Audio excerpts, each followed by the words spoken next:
عمر بن عبدالعزیز 3 بر اعظم پر حکومت کی. عمر بن عبدالعزیز، بنو امیہ، مروان.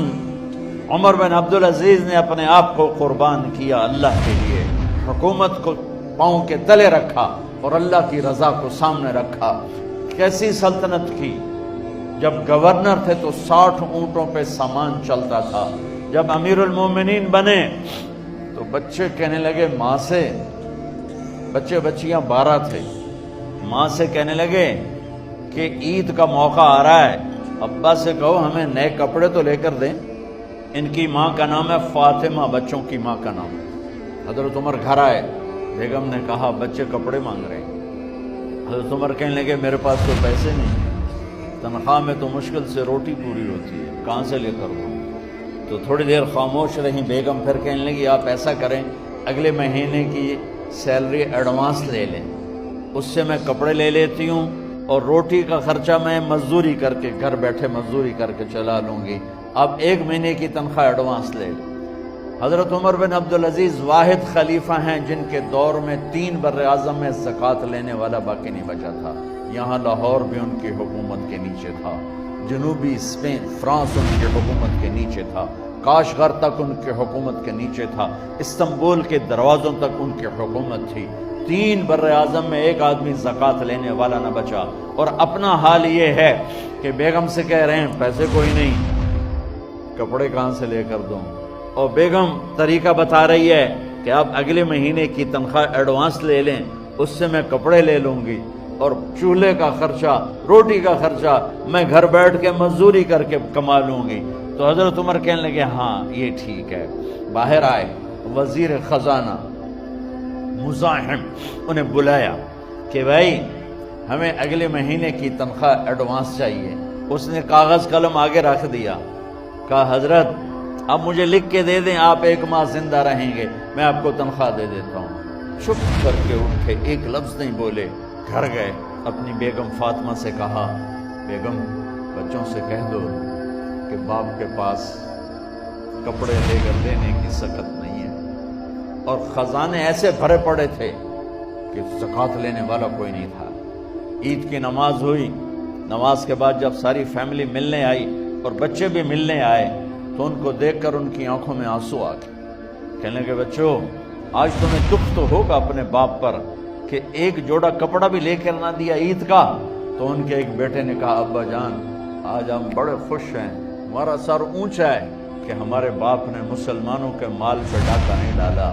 یہ ان کا طرز حکومت تھا، اس طرح انہوں نے حکومت کی. گھر میں تشریف لائے تو بیٹیوں سے بات کی تو انہوں نے منہ پہ ایسے دوپٹہ رکھا ہوا، تو فرمانے لگے کپڑا تو ہٹاؤ، دوپٹہ کیوں رکھا ہوا ہے؟ تو گھر کی خادمہ زور زور سے رونے لگی، کہنے لگی امیر المومنین آج آپ کی بیٹیوں نے کچا پیاز توڑ کے روٹی کھائی ہے تو وہ اس کی بو ہے منہ میں، آپ کو بو سے نفرت ہے اس لیے منہ پہ کپڑا رکھ لیا ہے. تو حضرت عمر اتنا روئے کہ ان کی داڑھی تر ہو گئی. کہنے لگے آخر میں جب تھوڑا آسرے میں آئے کہا میری بیٹیوں تمہارا باپ تمہیں بڑے اچھے کھانے کھلا سکتا ہے لیکن میں جہنم کو برداشت نہیں کر سکتا. اب مرنے کا وقت آ گیا. جب وہ گورنر تھے تو 60 اونٹوں پہ ان کا سامان چلتا تھا، اور جب وہ امیر المومنین بنے تو عیادت کے لیے لوگ آ رہے تھے تو سالے عیادت کے لیے آئے، فاطمہ کے بھائی. کپڑے دیکھے امیر المومنین کے تو بہن کو ایک طرف کر کے فرمایا، کہنے لگے امیر المومنین کے کپڑے تبدیل کروا دو، لوگ پوچھنے آ رہے ہیں تو میلے کپڑے اچھا نہیں لگتا. کہا جی بھائی کرواتی ہوں. اگلے دن جب وہ حال پوچھنے آئے تو پھر وہی کپڑے تھے تو انہوں نے ان کو الگ جا کر کہا بہن میں نے تمہیں کہا تھا کپڑے بدلوا دیتی، کیوں نہیں بدلوائے؟ تو وہ رونے لگی، کہنے لگی کہاں سے بدلواؤں، جوڑا ہی نہیں. اور حکومت کتنی تھی؟ 3 بر اعظم. ایک جوڑے میں اللہ سے ملنے جا رہا ہے. جب ان کی موت کا وقت قریب آیا تو انہوں نے رجا بن حیوہ کو بلایا، ان سے فرمانے لگے سنو میں نے 3 بادشاہوں کو قبر میں اتارا لیکن ان کے کفن کی گرہ کو جب کھول کے دیکھا تو ان کے چہرے قبلے سے ہٹ چکے تھے، وہ رنگ ان کے کالے پڑ چکے تھے. ولید بن عبد الملک، سلیمان بن عبد الملک، عبد الملک بن مروان، عبد الملک باپ، ولید بیٹا، سلیمان بیٹا، یہ تینوں کا ان کے چہرے کالے ہو گئے تھے اور ان کا قبلے سے منہ پھر گیا تھا۔ اب میں مرنے لگا ہوں، مجھے پہلے ضرور چیک کرنا کہ میرا اللہ میرے ساتھ کیا کرتا ہے۔ پہلے تینوں کی ظلم کی حکومت تھی، ان کے چہرے قبلے سے کیوں ہٹ گئے؟ آپ کو عجب بات بتاؤں، ولید بن عبد الملک روزانہ تہجد میں کھڑے ہو کے 10 سپارے پڑھتا تھا، 10 سپاروں کی تلاوت تہجد میں کرتا تھا کھڑے ہو کے۔ سلیمان بن عبد الملک تہجد گزار، عمر بن عبدالعزیز نے اسی سلطنت کو عدل سے بھر دیا۔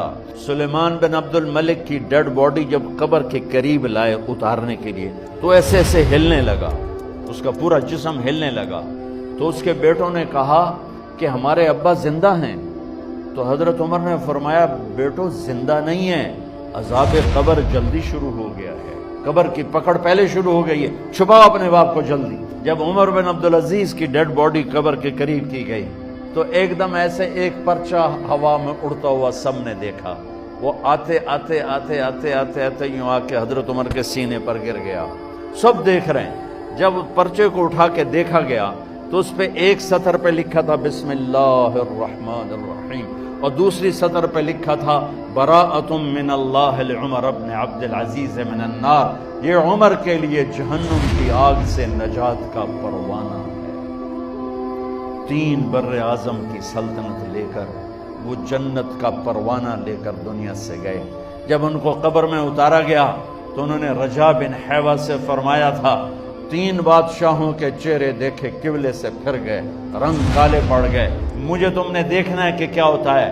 تو رجا فرماتے ہیں جب میں قبر میں اترا اور ان کے کفن کی گرہ کو کھول کے دیکھا تو چہرہ قبلے کی طرف فکس تھا، اور مجھے یوں لگا جیسے 14ویں رات کا چاند قبر میں اتر آیا۔